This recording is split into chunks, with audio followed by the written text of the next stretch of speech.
Psalm 29 verses 3 through 5 says, "The voice of the Lord is upon the waters. The God of glory thunders. The Lord is over many waters. The voice of the Lord is powerful. The voice of the Lord is majestic.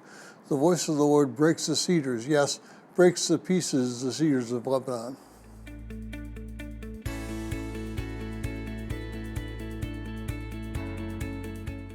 Well, if you're joining us in reading through this 6-month reading plan through the book of Psalms, today's reading is Psalm 29, and I encourage you to read that psalm.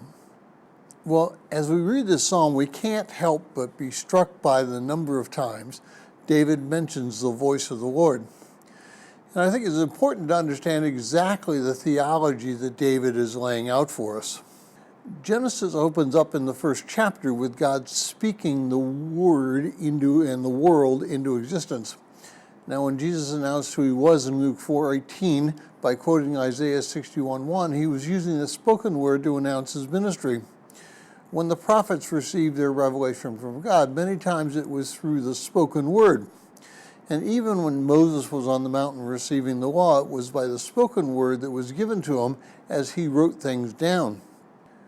Now, on the road to Emmaus in Luke 24, verses 13 through 28, Jesus explained the scriptures verbally. Every Sunday, pastors across the world explain the scriptures verbally, and if you're listening to this devotion and not reading it, you're hearing a verbal explanation of what the psalm says. So it's important that we hear God's word. Reading God's word is just not enough. It's through the hearing of the word that we'll more fully understand. Now, I'm certainly not discounting reading and studying his word, but what I am saying is that hearing impacts our lives in so many ways. You can read Shakespeare, but when you hear it, it becomes alive. I've read many sermons in my time, but those same sermons spoken have a completely different impact in my life. God's word is powerful. God's voice is overwhelming. See how David describes the voice of God.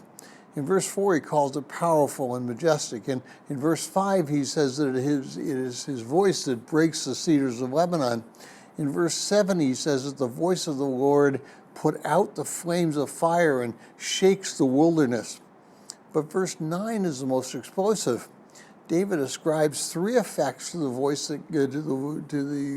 of God. And it has the deer to calve. He controls creation through his word.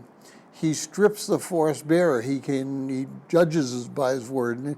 And in his temple, everything cries out glory because of his word that he is glorified. Now, it's difficult to even imagine something more powerful than words. Growing up, I learned the little phrase saying, "Sticks and stones will break my bones, but words will never hurt me." That's a half-truth. Sticks and stones can hurt somebody's bones, but words will drill down and destroy a person. Now, what we say to others and what we say to ourselves can have an incredible impact on our lives. We must speak our words carefully, and as James tells us when he writes in chapter 3, verse 6 of his letter, "And the tongue is a fire, and the very word of iniquity. And the tongue is set among the members, that which defies the entire body, and it sets on fire the courses of our life, and set on fire by hell." Are you glorifying God through your words? And if you would like a PDF copy of this entire reading plan, please send an email to phineasjacobus@runningtohim.net.